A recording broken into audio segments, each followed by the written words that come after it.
안녕하세요. 소개받은 휴넷의 홍정민 소장이라고 합니다.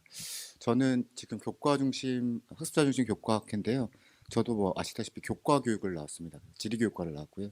그 일단 회사에 입사를 해서 HRD라고 하거든요. 기업 교육 쪽 업무를 계속 지금 담당을 해왔고, 한 20년 넘게 담당을 해왔고, 뭐 여러 가지 테크놀로지 쪽, 그리고 이러닝 쪽이라든지 에듀테크 쪽의 업무를 많이 담당해 왔고요. 오늘 이제 아무래도 다 교사나 교수님들 중심이실 것 같은데, 기업 현장에서는 과연 어떻게 테크놀로지를 활용하고 어떻게 테크놀로지를 쓰고 있는지라는 것 중심으로 말씀드리면서 어떤 인사이트를 얻을지 이런 부분을 함께 고민하는 시간이었으면 좋겠습니다. 먼저 저희는 이제 기업 현장에 있다 보니까 저희는 대부분 고객사들이 SK, LG, 삼성 이렇습니다. 그런데 2019년 코로나가 일어나기 전에 기업체에서 가장 이슈가 됐던 단어가 딱 하나 있었습니다. 2019년에는 어떤 단어냐면 기업마다 디지털 트랜스포메이션이라는 단어가 되게 유행을 했습니다. 어떤 거냐면 우리 기업이 어떻게 하면 디지털로 비즈니스 모델을 바꿀까, 아니면 우리 기업의 업무 프로세스를 어떻게 하면 디지털화 시킬 거냐라는 것들이 SK, LG, 삼성 글로벌 기업 할 거 없이 다들 고민이 많았습니다. 근데 이런 고민을 하다가 한 2개년 내지는 3개년의 계획을 짜서 실행하기 시작하죠. 그런데 2020년 초에 바로 코로나가 터지면서 이게 너무나 속도가 빨라지고 있습니다. 디지털 트랜스포메이션이. 그러면서 이 마이크로소프트의 사티아 나델라 회장이 2020년 4월에 한 말이거든요. 본인이 2년 정도 걸려서 완성할 디지털 트랜스포메이션이 무엇 때문에? 코로나 때문에 2개월 만에 다 완성됐다라고 얘기를 합니다. 그만큼 이 코로나 때문에 디지털이 우리의 삶과 되게 깊숙하게 관련되어 있습니다. 아마 코로나 전에 쿠팡이 이렇게 대중화가 될지, 배달의 민족이 우리 삶에 깊숙이 이렇게까지 들어올지는 아무도 몰랐을 거예요. 그런데 이런 디지털화가 됐을 때 우리 컨텐츠의 어떤 특성이 있는데요. 그 컨텐츠의 미래라는 책에서 제가 가져온 사례인데, 미국에 있는 음원 시장의 모습입니다. 2000년도만 하더라도 대부분의 음악 컨텐츠를 어떻게 들었냐면은, 아마 기억을 하시겠지만 음반을 통해서 들었습니다. 그러니까 CD나 카세트 테이프 아니면 LP판을 통해서 음악을 들었죠.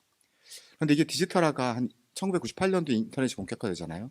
디지털화가 지속되면 지속될수록 2014년에 보니까 음반을 통해서 음악을 듣는 사람이 거의 10%대로 떨어지고, 스트리밍, 다운로드, 콘서트, 디지털 음원 다양한 형태로 음악 컨텐츠를 듣더라는 거죠. 디지털화 시대 컨텐츠 시장의 특성은 뭐냐면, 디지털 기술의 발달로 학습자가 아니면 소비자가 원하는 방식으로 컨텐츠를 소비하더라는 겁니다. 한 가지 더 예를 들어 보이면 2000년도만 하더라도 영상 컨텐츠는 대부분 아마 공중파를 통해서 보셨을 거예요. 근데 지금 어떻게 보시죠? 넷플릭스, 유튜브, 다운로드, 노트북, TV, IPTV 다양한 채널로 보기 시작합니다. 즉 본인이 원하는 채널로 컨텐츠를 소비하는 게 디지털 시대의 특성이란 거죠. 교육은 어떤가요? 코로나 전에는 우리나라 같은 경우 좀 심했는데 지나칠 정도로 오프라인 교육에 의존했습니다. 이를 이제 저희가 클래스룸 딜레마라고 하거든요. 클래스룸에서만 교육을 해야 된다라고 하는데, 디지털이 이렇게 빨리 변환되는데 학습자들은 어떨까요?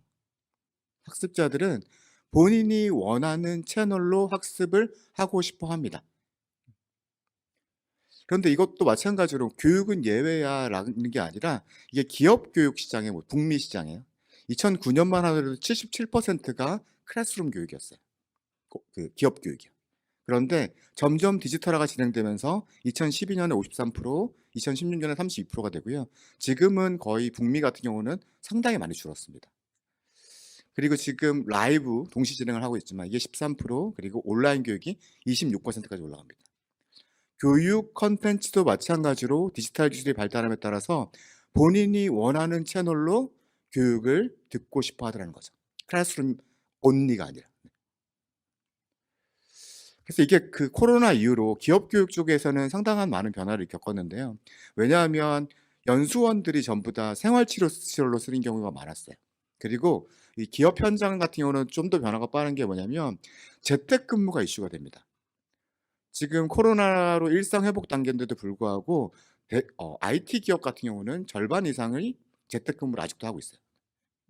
그러니까 재택근무를 계속 하다 보니까 클래스룸으로 빼기가 너무 쉽지 않은 거예요, 기업 현장에서. 이러다 보니까 디지털 러닝으로 많이 전환하는데 크게 이러닝, 그다음에 모바일에 적합한 마이크로 러닝, 지금 많이 줌을 많이 쓰잖아요. 버추얼 클래스룸, 그리고 플립 러닝, 온오프라인이 섞인, 그러니까 사전 온라인 학습, 오프라인 사후 학습으로 섞인 플립 러닝을 한 4가지 방식으로 컨텐츠 유형이 좀 이동하더라는 겁니다. 그래서 제가 최신 컨텐츠의 중요성과 상호작용의 필요성에 따라서 좀 점을 찍어 본 거고요. 요약해서 말씀드리면 꾸준히 활용되는 교육은 이러닝을, 최신 이슈는 라이브 교육을, 오프라인이 꼭 필요하다면 플립 러닝을 쓰는 것들이 일반화돼 있다. 지금 이렇게 변하고 있다, 기업 현장에서는. 그런데 제가 여기서 좀 강조드리고 싶은 건 뭐냐면, 그래도 오프라인이지. 아니야, 플립 러닝이 되게 좋아. 아니면 마이크로 러닝, 모바일 시대 때는 마이크로 러닝이야라고 얘기할 수 있는데, 이 방식들이 전부 다 툴이라는 겁니다. 어떤 말씀이냐면 의사가 죄송합니다. 의사가 환자를 치료할 때 맨날 주사만 맞추나요? 그건 아니잖아요. 알약도 처방하고 주사도 맞췄다가 아니면 물리치료도 하고 입원도 시킵니다. 이렇듯 다양한 방법들을 활용한다는 거죠. 마찬가지로 이거 디지털 러닝 방법들도 학습자와 그리고 교과 내용에 맞게끔 적합한 방식을 처방하는 게 우리 교육 전문가들의 역할이라는 거죠. 그래서 2가지 부분만 좀 말씀을 드릴 건데요. 첫 번째가 뭐냐면 마이크로 러닝과 약간 플립 러닝은 조금 잘 모르시는 분들이 있을 것 같아서 이 부분만 좀 정확하게 말씀드리도록 하겠습니다. 죄송합니다. 제가 이게 코로나 아니고요, 식도염 때문에 이게. 네. 마이크로 러닝은 짤방짤강이라고 들어보셨나요? 네. 짧은 강의, 짧은 방송을 얘기하는 게 마이 요즘 젊은 친구들이 많이 표현하는 건데, 혹시 72초 TV 들어보셨나요? 72초짜리 드라마를 하는 거예요. 네이버나 TVN에 많이 보실 수 있어요. 43초 TV 들어보셨나요? 망했습니다, 이 회사는. 근데 왜 이게 43초 TV냐면 20대, 지금 가르치고 계신 대학생들이죠. 20대 젊은 분들이 모바일 영상에 집중할 수 있는 시간이 43.1초라는 연구 결과가 있습니다. 모바일은 그만큼 되게 짧다라는 거죠. 그래서 마이크로 러닝은 짤강을 되게 좀 고급스럽게 표현한 표현이다라고 하는 거고, 기업 교육에서는 거의 좀 대세가 되는 그런 컨텐츠 유형입니다. 카라 토거슨과 샤론 팁턴 2분이 이끌어가고 계시는데 5분 이내로 소비될 수 있는 컨텐츠, 구체적인 결과를 얻을 수 있는 적절한 크기의 컨텐츠를 마이크로 러닝이라고 합니다. 이게 중요한 이유가 3가지가 있는데, 첫 번째는 모바일이라는 겁니다. 현대인들의 90% 이상은 정보를 어떤 채널로 접하게 될까요? 클래스룸일까요? PC일까요? 텔레비전일까요? 모바일일까요? 모바일입니다. 모바일을 현대인들은 너무나 중요시하고 90% 이상의 새로운 정보들을 모바일을 통해서 학습합니다. 우리 교육 전문가들이 이 모바일에 저는 정말 집중하라고 말씀하고 싶거든요. 왜냐하면 전 세계 모든 기업과 기관들이 어떻게 하면 사용자들의 모바일 점유율을 증가시킬까에 완전히 혈안이 되어 있습니다. 왜 교육은 예외일까요? 그래서 이 모바일이 어떻게 점유하느냐, 모바일의 가장 편한 컨텐츠가 뭐다? 바로 짧은 단위의 마이크로 러닝 컨텐츠라는 거죠. 2번째는 요즘 친구들은 뭘 모르면 선생님한테 여쭤보나요? 엄마한테 물어보나요? 네. 유튜브나 네이버에 물어봅니다. 검색을 통한 컨텐츠 소비가 일반화되어 있다는 거죠. 그런데 지금 16주차짜리 교육과정이나 아니면 한 달짜리 이러닝 과정은 절대 검색에 걸리지 않습니다. 검색에 걸리는 거는 짧은 단위 컨텐츠인 거죠. 이러다 보니까 검색에 걸리는 컨텐츠가 뭐다? 마이크로 러닝이라는 겁니다.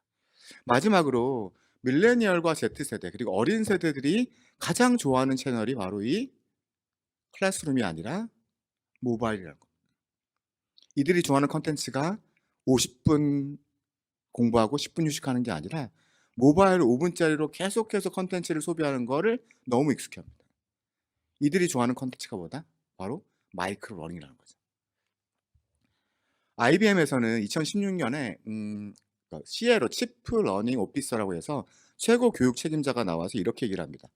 이렇게 애자일한 시대에 우리 직원들을 성장시키는 방법은 마이크로 러닝이 가장 좋은 방법이다라고 해서 2016년도에 아예 그냥 기업 연수원을 마이크로 러닝 중심으로 바꿔버립니다. 그랬더니 한 1000명 언더였던 그런 접속자 수가 지금 현재 일평균 3만 명 이상으로 늘어나고 있고요. 신한카드에서는 저희한테 2017년에 의뢰가 들어옵니다. 너무 이러닝 사이트를 싫어한다는 거예요. 학생들이, 학습자들이. 그래서 저희가 조사를 한번 해봤더니 모바일로 좀 바꿔주세요라는 니즈가 있었어요. 그리고 모바일로 컨텐츠도 짧게 나눠드리고 홈페이지도 모바일 중심으로 바꿔드립니다. 그랬더니 접속률이 9배가 뛰어버립니다. 모바일이 그만큼 되게 학습자들은 되게 선호하는 채널이라는 거죠.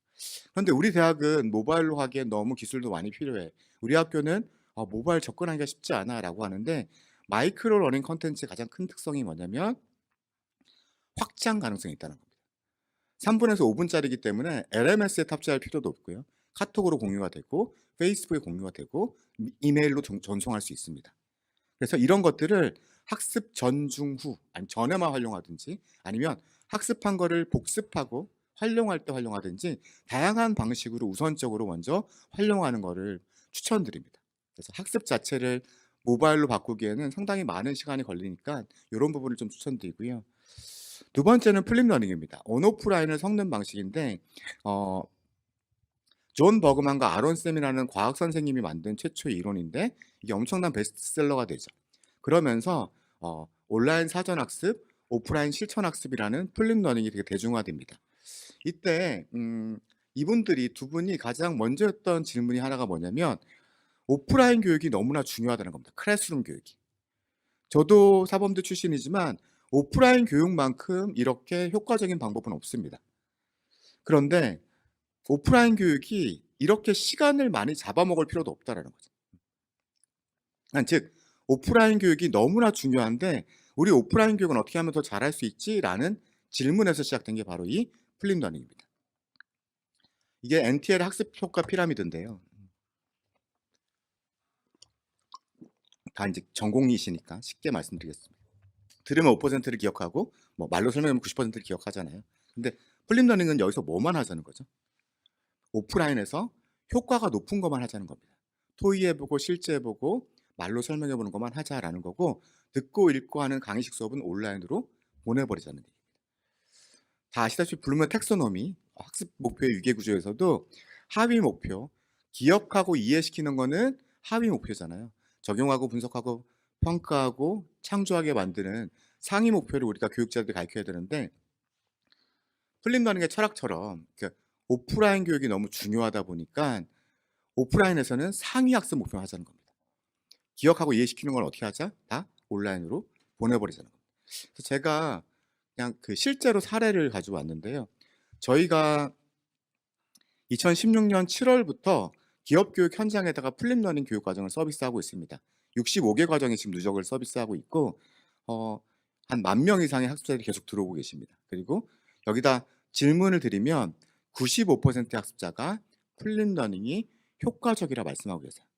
근데 저희가 처음에 가장 우선적인 고민이 뭐였냐면 커리큘럼을 어떻게 구성하지가 걱정이었어요.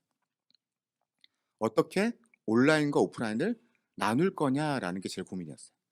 그래서 일단 저희가 커리큘럼을 쭉 짜고 이거는 교과 전문가들이 가장 잘 짭니다. 학습자를 이해하고 있고 커리큘럼을 잘 알고 있기 때문에. 그러면 여기다 컬럼 2개를 만들어서 교육 방식이 효과적인 것만 색칠을 하고요. 그 다음에 학습 목표가 상위 학습 목표만 색칠을 합니다. 두 가지 다 색칠한 것만 어떻게 하자? 오프라인으로 남겨놓자는 거죠. 나머지는 다 온라인으로 보내버린 식으로 전부가 설계가 됐습니다. 그래서 플립러닝을 하고자 하실 때 이런 식으로 설계하면 저희가 5년 동안 상당히 효과를 봤던 프로그램이다, 방식이다라고 말씀드릴 수 있습니다. 근데 이제 저희가 디지털 교육을 하다 보니까 가장 문제가 되는 게 뭐였냐면 학습 몰입이었습니다. 디지털 환경의 학습자들은 학습 몰입을 하기가 너무나 힘듭니다. 제가 넘버 1 문제를 뭐라고 얘기하냐면 학습 몰입, 러닝 인게이지먼트라고 합니다. 근데 교육 서비스를 자세히 보시면 크게 두 가지로 나눠 있는데 컨텐츠의 영역과 매니지먼트 앤 케어 영역이 있습니다.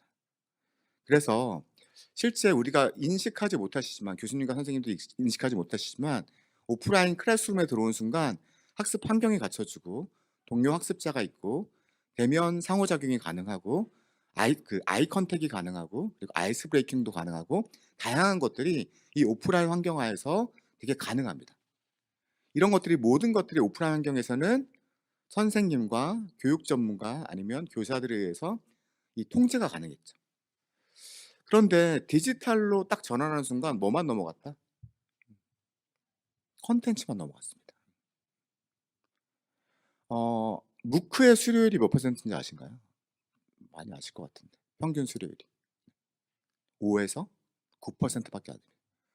콘텐츠는 세계 최고의 콘텐츠잖아요. MIT, 하버드, 스탠포드 이런 교수님들이 강의를 하거든요.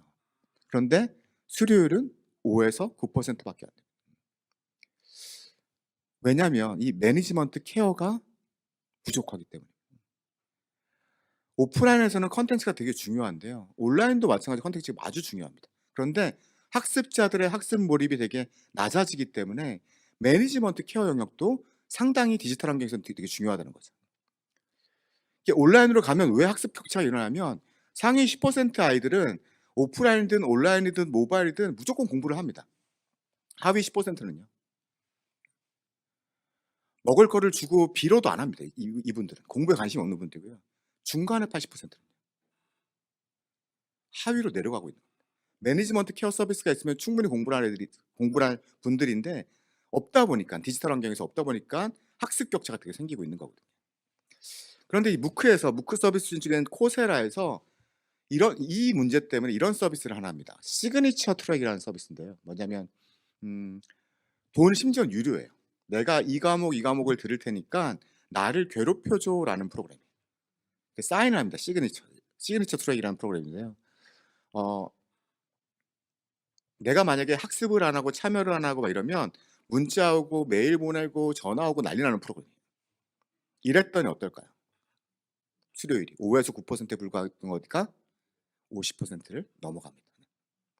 그만큼 온라인 학습에서는 이 매니지먼트 케어가 되게 중요하다는 거죠.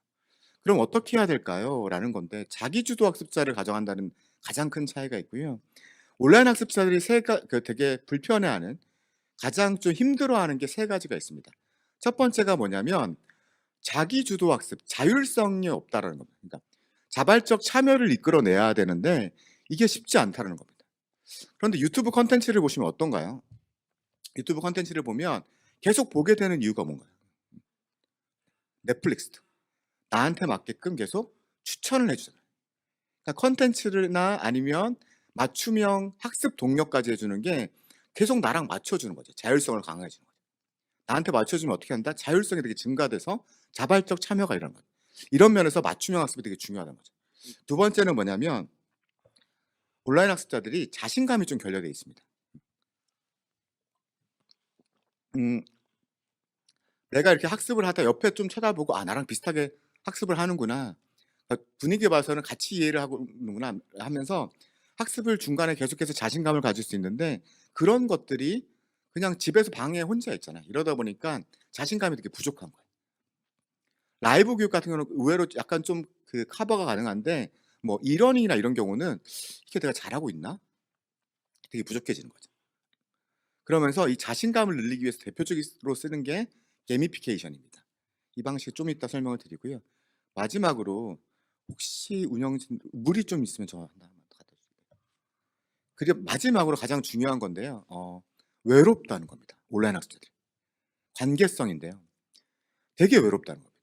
안 외로우세요? 혹시 많이 줌으로 강의 많이 하시잖아요. 그러면 저는 이 얘기도 많이 듣는데 강사님들도 되게 외롭대요.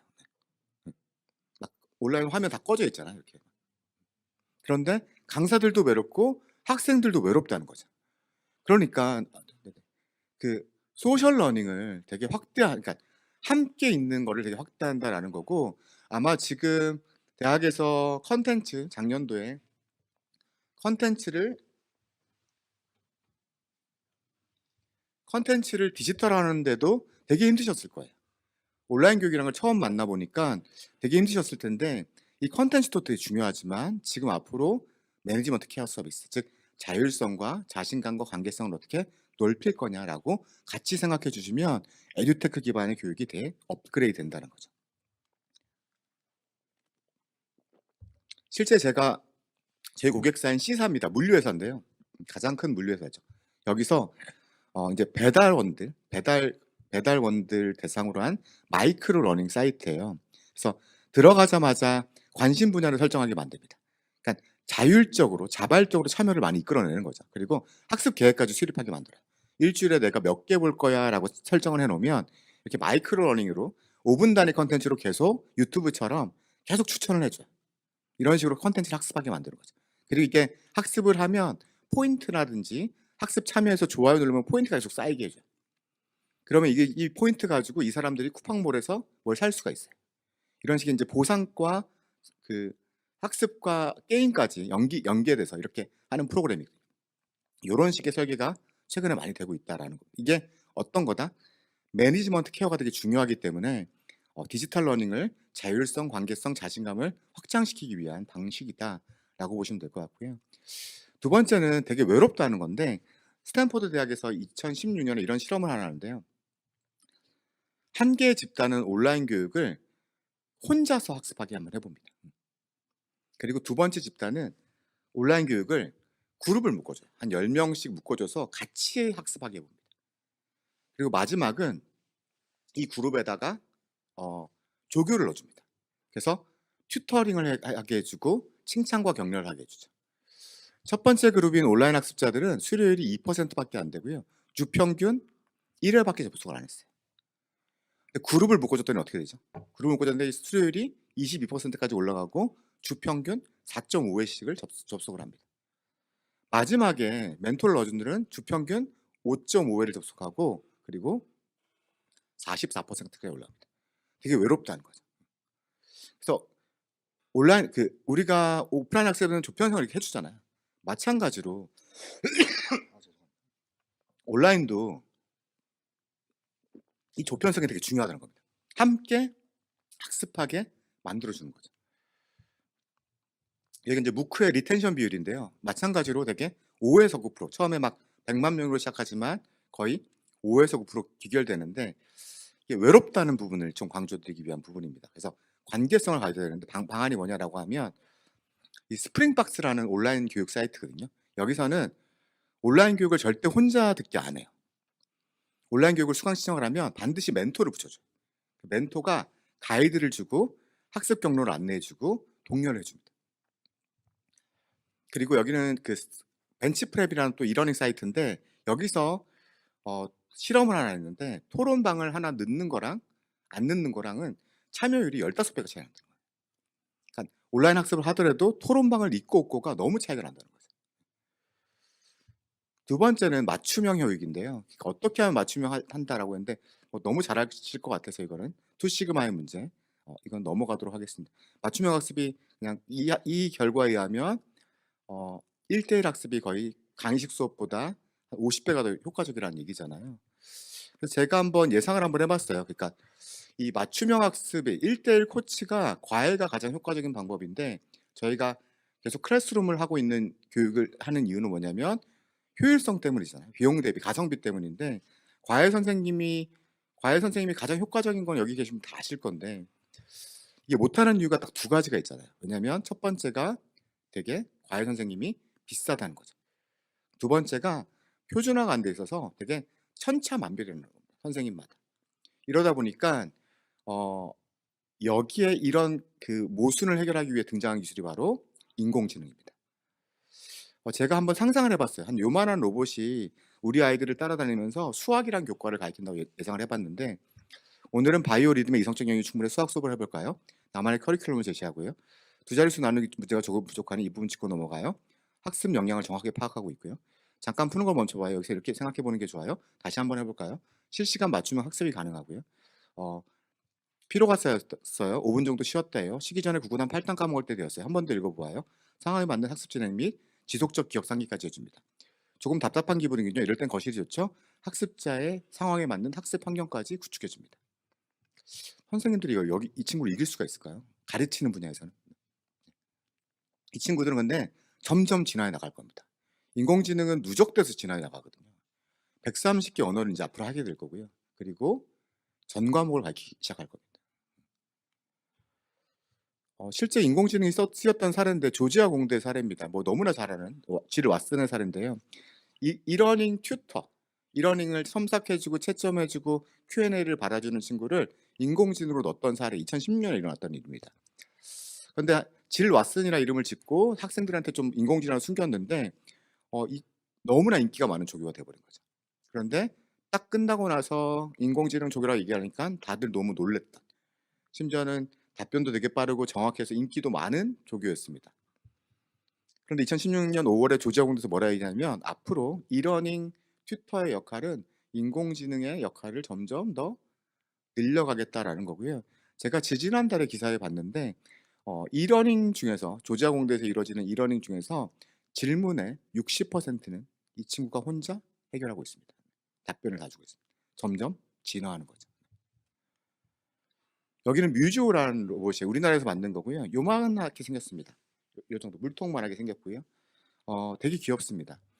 아카라는 회사에서 만든 인공지능 원어민 선생님이에요. 학습자의 눈빛과 그리고 학습자의 대화 내용을 다 기억해서 자연스럽게 원어민 대화를 해주는, 영어로 대화해주는 로봇입니다. 뭐 유튜브 같은 데 뮤즈오라 치면 되게 많이 보실 수 있고요. 뭐 밖에 비가 와요. 우산 가져갈까 그러면 빨간 우산 가져가요. 왜? 기분이 좋아질 거예요. 뭐 이런 식으로 되게 자연스럽게 얘기해주는 로봇이에요. 인공지능 로봇입니다. 일본에 처음 진출합니다. 일본 시장이 어학 시장이 4배가 더 크대요. 우리나라보다. 그래서 처음 진출하는데 2018년 7월에 진출했는데 1000대를 다 완판했습니다. 그리고 일본의 14개 학교에서 인공지능 원어민 교사로 이 친구를 채용을 합니다. 가격은 108만 원밖에 안 해요. 네. 처음에 이제 우리나라도 직구 같은 경우도 많은데 교재를 하나 주면 교재를 공부한 다음에 이 친구랑 계속 대화하는 식이에요.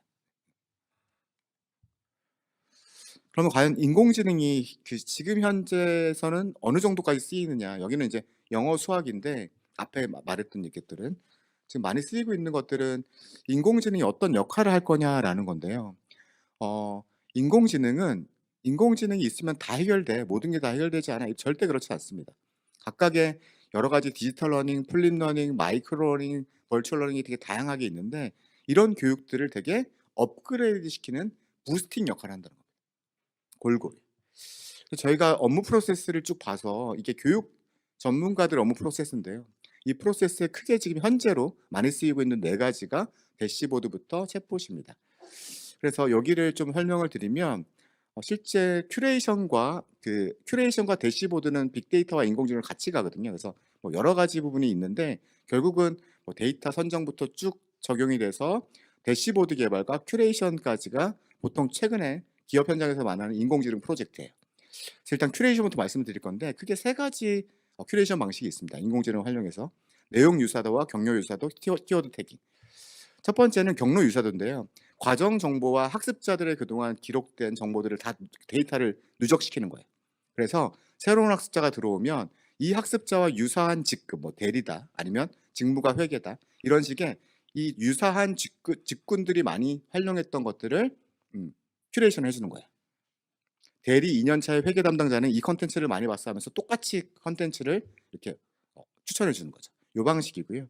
두 번째는 학습 내용 큐레이션에서 STT라는 기술이 있습니다. 그러니까 스피치를 하면 텍스트로 전환하는 기술이거든요. 그럼 이걸 계속 강의 내용을 텍스트로 다 기록을 한 다음에 컨텐츠마다 내용 유사도를 다 기록을 해요. 그러면 이 내용과 이 내용이 한 뭐 70%가 동일하다라고 하면 이 컨텐츠를 보면 추가로 이 컨텐츠를 추천해 주는 케이스예요. 그러니까 내용 유사도 큐레이션을 합니다. 마지막으로 가장 많이 쓰는 게 키워드 태깅인데요. 그렇게 거창한 빅데이터가 없어도 쓸 수 있는 겁니다. 그러니까 결국은 컨텐츠의 정보와 그리고 학습자의 정보가 많으면 많을수록 큐레이션이 잘 되거든요. 근데 학습자들한테 정보를 계속해서 태깅으로 입력시키게 하는 거예요. 내가 관심 분야가 뭐고 직급이 뭐고 연차가 어떻다 이런 것들을 계속 간단하게 입력시키게 하는 거죠. 그러면 컨텐츠마다 저희가 한 5분 영상마다 한 7 개에서 8개 정도를 그 태깅을 붙여요. 그럼 이게 학습자들이 클릭한 태깅을 계속해서 매칭시켜 주는 방식입니다. 가장 많이 하는 방식입니다, 요즘에. 네. 실제 모드 투어나 지금 미래에셋을 쓰고 있는 부분인데 이렇게 빨간색 라인업이 된 게 지금 그 인공지능으로 큐레이션 된 거예요. 나머지 부분은 사람이 직접 큐레이션을 해 주는 거고요. 그런데 요 영역이 보통 사람이 큐레이션한 거보다 한 30% 정도 클릭률이 높아요. 그러니까 인공지능 큐레이션에 좀 효과가 있다라는 거죠. 두 번째는 대시보드인데요. 비행기를 조종하는 사람이 어떤가요? 어마어마한 계기판을 보잖아요. 근데 비행기보다 더 중요한 사람을 지금 운전하시는 분들 아닌가요? 성장시키시는 분들이잖아요. 근데 이런 계기판 하나도 없잖아요, 지금. 그냥 감으로. 근데 이렇게 지금 이번 달에 학습 중인 교육 인원, 신청근은 교육 신청, 임직원이 맞는 교육과정 리스트, 직무, 직책, 직급별, 부서별 교육 진행 상황을 실시간으로 한눈에 보면 어떠실까요? 훨씬 더 좋은 교육 과정을 만들고 훨씬 더 모니터링을 많이 할 수 있는 거죠. 이게 대시보드라고 하고요. 이 방식을 가장 좀 많이 쓰이는 방식입니다. 학습자들도 또한 관리자뿐만 아니라 학습자들도 본인이 워드 클라우드를 통해서 다른 학습자들이 어떤 컨텐츠를 많이 보고 있고 어떤 컨텐츠가 나랑 유사하고 이런 것들을 대시보드를 통해서 계속 볼 수가 있습니다. 그래서 대시보드 큐레이션이 같이 가고 있고 챗봇도 많이 쓰이는데 시간 관계상 푸시와 풀 전략입니다. 푸시 전략은 뭐냐면 어 일부러 밀어 넣는 거예요. 그러니까 예를 들어서 그 수료율이 한 20 수료율 예측이 한 71%다. 이런 분들한테는 수료를 못 하실 것 같아요. 챗봇을 밀어 넣는 거죠. 꼭 수료를 하세요. 그러니까 학습을 진행하세요라는 거고 풀 전략은 뭔가 학습자들이 모를 때 치잖아요. 그걸 바로 띄워주는 방식이에요. 그래서 DB 구축이 되게 중요합니다. 그래서 챗봇이 많이 쓰이고 최근에는 이런 거 많이 쓰입니다. 온보딩 교육 같은 경우, 그러니까 신입사원 교육에 되게 많이 쓰이는데 신입사원이 알아야 될 거를 DB화 시켜 놓는 거예요. 그러면 신입사원들이 막 질문하잖아요. 용어나 이런 것들. 이게 이제 뜨게 만드는 거죠. 신입사원 교육에 많이 쓰이고 챗봇 같은 경우는 좀 자리를 잡은 게 이 기업 교육 쪽에서는 학습한 거를 기억하고 활용하게 만드는 쪽입니다. 뒤쪽입니다. 그러니까 즉 챗봇을 좀 활용한다면 교과 과정도 마찬가지지만 교과 내용을 학습했으면 복습하세요. 이런 식으로 챗봇을 계속 보내주는 거죠. 그리고 이 문제 한번 풀어보세요. 이런 식으로. 그러니까 복습하는 역할로 챗봇이 되게 많이 쓰이는 게 그리고 가장 효과도 이쪽이 제일 좋습니다. 인공지능 아바타 강사인데요. 이게 얼굴 인식 기술, 디지털 휴먼이라는 기술인데, 음, 그 김주아 앵커가 인공지능으로 그 뉴스 진행하는 거 혹시 보신 거 있나요? MBN에서 요즘 좀 가끔씩 하거든요. 그러니까 텍스트를 치면 강사가 그냥 말해주는 거예요. 그러니까 저희가 그 표정이라든지 음성을 다 인식을 한 다음에 텍스트만 넣으면 컨텐츠를 넣는 방식인데 왜 이게 활용되냐면 저희 같은 경우는 이러한 컨텐츠를 만들려면 강사를 섭외하고 스튜디오를 또 섭외하고 촬영하고 편집하고 이 기간이 한 2-3개월이 걸립니다. 아마 만들어 보셔서 아실 거예요. 되게 깁니다. 그러다 보니까 기간도 길고 비용도 많이 들어가서 저희가 그냥 AI로 만들어 버리자 해가지고 지금 만든 거고요. 과정을 기획한 다음에 텍스트를 치면 이렇게 영상 서비스가 나오는 겁니다. 저희 같은 경우는 기업 쪽이다 보니까 컨텐츠는 되게 좋은데 강의력이 딸리신 분들이 되게 많아요. 특히 온라인 같은 경우는 이렇게 카메라를 들이대면 어시는 분들이 진짜 많으세요. 그러다 보니까 이 컨텐츠 좋은 것들을 치면 바로 나올 수 있도록 하는 거고요. 현재 이민영 소장이라고 이제 기업 교육의 대표 강사인데 이분을 이제 만들어서 테스트를 하고 있는데 현재는 그냥 컨텐츠를 만드는 것보다 돈이 더 들어가요. 그런데 이거를 이제 저희가 빌더를 만들 거거든요. 이런 식으로 만들어서 물론 어, 깊숙한 교과 내용은 그 전문가가 직접 강의하셔야 되겠지만 일반적인 내용들, 뭐 성희롱 예방 교육이라든지 뭐 부정부패 방지 교육이라든지 이런 것들을 좀 활용하려고 이런 아바타들을 만들고 있습니다. 메타버스 궁금하시죠? 메타버스가 가장 많이 쓰이는 게 딱 세 가지입니다. VR, AR, 메타버스 플랫폼들인데 각각의 그 효과가 다른 것 같아요. VR은 진짜 많이 써요. 그 기업에서는. 왜냐면 의료와 항공 쪽은 전문 직무 교육이 오프라인 교육이 너무 비싸요. 그러다 보니까 아예 VR로 만드는 케이스가 많습니다. 이게 초음파 검사하는 게 지금 쓰이고 있는 거고 VR은 특히 각인 효과가 있습니다. 그래서 약간 강력한 경험을 줄 때, 꼭 잊지 말아야 경험을 줄 때 되게 많이 쓰이고 대신에 기업에서 5분짜리 정도로 많이 만들어요. 왜냐면 멀미가 있습니다, 더 늘어나면. 그리고 AR 같은 경우는 되게 갈팡질팡하다가 자리를 잡은 게 뭐냐면 워크프로우 안에 들어가는 거예요. 일과 학습을 결합시키는 쪽에 AI를 많이 쓰입니다. 보잉 같은 경우는 보잉사에서 항공기 배선을 이렇게 정비를 할 때 도면이랑 그다음에 이걸 같이 도구를 같이 들어갔거든요. 손이 자유롭지 못한 거죠. 도면을 계속 본 다음에 이게 배선을 보고 이렇게 자르고 이런 식으로 진행을 했는데 이거를 착안해서 그 AR 글래스를 씌워준 거예요. 그러니까 도면을 보면 같이 도면을 떠주는 거예요. 그랬더니 손으로 자연스럽게 깎는 거고, 그러니까 자연스럽게 배선을 자르거나 정비를 하는 거고요. 이렇게 했더니 에러 비율을 그냥 제로로 줄여버렸대요. 이런 식으로 그러니까 일과 학습을 결합시키는 쪽으로 AR이 많이 좀 약간 정착되는 것 같고요. 메타버스 플랫폼 정말 유행 많이 하잖아요. 그런데 한계는 있습니다. 분명히 저희도 한계는 있고요. 딱 4가지 효과를 본 데가 신입사원 교육, 온보딩 교육, 팀빌딩, 그다음에 행사, 그리고 교육장 공간을 구현하는 거, 연수원. 약간 일회성으로 많이 쓰이는 것 같아요.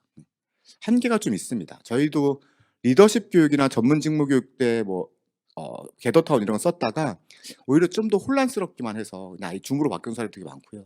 그리고 기업에서 이 메타버스 교육이 재구매가 잘 안 이루어지는 것도 문제예요. 한 번만 체험해 보고 '아 재밌다.' 그냥 끝. 여러 가지 좀 문제가 있는 게 아직까지는 메타버스 플랫폼들도 겟더타운 좀 비싸고 그다음에 제페토는 모바일에서만 되고 또 회원 가입이라고 이러다 보니까 좀 아직까지는 한계가 있는 건 사실입니다. 그래서 저희가 뭐 이렇게 온보딩, 팀빌딩, 산행사 교육장 구현 이런 것들을 많이 쓰인다는 거고요. 마지막으로 이제 말씀드리고 싶은 거는 미래 교육에서의 교육자의 역할입니다. 제가 가장 많이 듣는 질문이 에듀테크로 인공지능이 우리 교사와 교수와 교육자들의 자리를 뺏지 않을까요? 라는 질문이에요. 가장 많이. 저는 절대 그럴 일 없다고 말씀드립니다. 일단 사례를 들어드리면 이게 큐비나 아카데미라는 곳이에요. 큐비나 아카데미라는 곳인데 인공지능 기반의 수학 학원입니다. 여기가 요만한 패드를 하나 주거든요. 등원을 하자마자 학원에. 그러면 그 문제를 요 위에다 풀게 돼 있어요. 다. 풀이 과정도 다 무조건 위에다 풀어야 돼. 패드 안에다. 이걸 그대로 읽어드립니다. 인공지능. 그대로 읽어드려서 이 학생의 수준을 딱 알아요. 수학 수준을. 그래서 풀 수 있는 정도의 문제를 계속해서 올려주면서 풀게 해주는 거예요. 얼핏 보면 선생님이 필요 없어 보이잖아요. 인공지능으로 다 끝내버릴 수 있잖아요. 근데 젠노 겐키는 여기를 뭐라 얘기하냐면 가르치고 이해시키는 거는 인공지능이나 유튜브가 더 잘한다라고 얘기를 합니다. 대신에 적용하고 분석하고 평가하고 창조하고 공감해주고 아이들의 학습 가이드를 인도해주고 함께 학습하는 역할을 누구만 할 수 있다? 사람만 할 수 있다 얘기를. 그래서 등원을 하자마자 코치라 불리는 분들한테 1:1 면담을 하고요. 문제를 푼 다음에 하원을 할 때 칭찬받고 격려받고 집에 가서 뭐에 가이드를 받습니다. 사람한테. 인공지능 기반의 수학 학원이라고 많이 말씀을 하는데 저는 인공지능과 사람이 가장 적절히 결합된 학습 방식이라고 말씀을 드리고 싶습니다. 그러니까 인공지능이 잘하는 영역이 있고 사람이 잘하는 영역이 있다는 거죠. 그걸 융합시키는 거죠. 그래서 말씀드리면 학습자 성장 중심, 뭐 블룸의 텍소노미 다 아시잖아요. 여기는 이제 저희 HRD 쪽에서 쓰이는 모멘트 오브 니즈라고 합니다. 교육이 필요한 순간인데 뭔가 처음 배울 때, 더 알고자 할 때, 적용하고자 할 때, 문제가 생겼을 때, 변화가 필요할 텐데요. 우리는 다 어느 쪽만 하고 있다? 지금의 클래스룸 중심의 교육은 기억하고 이해하고 처음 배울 때만 하고 있다는 겁니다. 학습자들은 더 위쪽의 영역이 훨씬 더 중요하고 궁금한데 이걸 도와주지 못하고 있다는 거죠. 근데 아래쪽 영역은 누가 더 잘한다? 인공지능이 더 잘한다는 겁니다. 앞으로요. 지금도 그렇고. 그러니까 어떻게 바뀌어야 된다? 디지털의 아래쪽의 영역은 넘기고 더 중요한 영역으로 이동하시는 게 앞으로의 교육하는 분들의 역할이라는 거죠. 이걸 보여드리면 안 되는데. 옥스퍼드 대학에서 그 영국에서 2016년에 인공지능으로 대체가 가능한 업무의 퍼센테이지를 매긴 거예요. 그거를 너무 좋아서 매일경제신문사에서 우리나라 직업군 560개를 대상으로 똑같은 모델을 가져와서 우리나라 직업군들을 앞으로 인공지능으로 몇 퍼센트나 대체될까라는 거를 얘기한 겁니다. 은행 직원 98%, 부동산 공인중개사 97%막 이러잖아요. 초등학교 교사 몇 프로인 거예요? 0.44%입니다. 교사의 대체율이 되게 낮다라는 것들이 되게 일반화입니다. 중고등학교 교과 교사도 1.2%인가 그래요. 왜냐하면 이것 때문입니다. 더 위쪽의 영역이 앞으로 훨씬 더 중요해질 거라는 거죠. 교사의 역할이. 그래서 앞으로 그러면 에듀테크를 바라보면 어떻게 하셔야 될까라는 거. 그러면 에듀테크로 대체되지 않는데 우리 교사는 에듀테크를 어떻게 바라봐야 돼요? 라고 얘기를 하면 이게 2017년에 제가 컨퍼런스에서 가져온 사례인데요. 앞으로 LMS, 교육관리 시스템이 이것도 가능하다라는 얘기예요. 그러니까 찰리 스미스라는 친구가 90일 내로 회사에서 엄격하게 금지시키는 왕따 행위를 할 가능성이 85%예요 라고 뜨는 겁니다. 교육관리 시스템에서. 그리고 1러닝을 듣게 하거나 104.97 조항을 읽게 하거나 매니저한테 보고할까 실행할까 말까 뜨는 겁니다. 예측이 가능한 LMS인 거죠. 마이너리티 리포트 그 영화 보셨나요? 범죄를 예측해서 잡아들이는 거잖아요. 마찬가지로 가능하다라는 거예요. 근데 거짓말 같은데 비슷한 LMS가 있습니다. 뉴튼이라는 LMS고요. 블랙보드나 캔버스 이런 LMS를 되게 위협하는 회사예요. 이 중에서 기능 중에 하나가 뭐냐면 예측 가능한 LMS 기능인데요. 예를 들자면 내가 다음 주 수요일 날 글래머 쪽시 시험을 볼 거야 라고 하면 얘가 79점이 나올 거예요 라고 예측해 줍니다. 그리고 클릭을 하면 2시간 동안 동명사와 전치사와 현재 분사를 알려주세요 라고 얘기를 해요. 그리고 상위권 5%를 딱 상위권을 클릭하면은 15분 정도 현재 분사만 집중적으로 알려주세요 라고 얘기해요. ASU나 노스이스턴 유니버시티 같은 데서 상당히 지금 인정을 받고 있고요. 그런데 정말 마지막으로 말씀드릴 거는 이게 있는 선생님과 없는 선생님 어떨까요? 어마어마하게 차이 나겠죠. 이게 도와주는 선생님과 그렇지 않은 선생님. 저는 아이언맨 교사라고 말씀을 드리거든요. 그러니까 아이언맨이 그 수트랑 자비스라는 인공지능 기사가 없으면 영웅일까요? 그냥 평범한 일반인에 불과합니다. 수트와 자비스가 도와주기 때문에 영웅이 된 거거든요. 앞으로 우리 교사는 어떻게 해야 될까요? 에듀테크를 그냥 안 쓰고 평범하게 갈 건가요? 적극적으로 디지털 기술을 활용해서 보다 더 본인의 역량을 활용하실 필요가 있다는 거죠. 그리고 아까 말씀드렸듯이 가르치고 이해시키는 교사가 아니라 더 상위 영역에 있는 영역을 하기 위해서는 디지털 기술이 교사와 교수님들의 역량을 선생님들과 교수님들의 역량을 높이는데 아주 앞으로는 되게 중요한 역할을 할 겁니다. 그래서 에듀테크에 더 친근하고 이를 통해서 대한민국 교육을 더 발전하는 그런 우리 존경하는 선생님들과 교수님들이 다 되길 바라면서 여기까지 강연을 마치도록 하겠습니다. 감사합니다.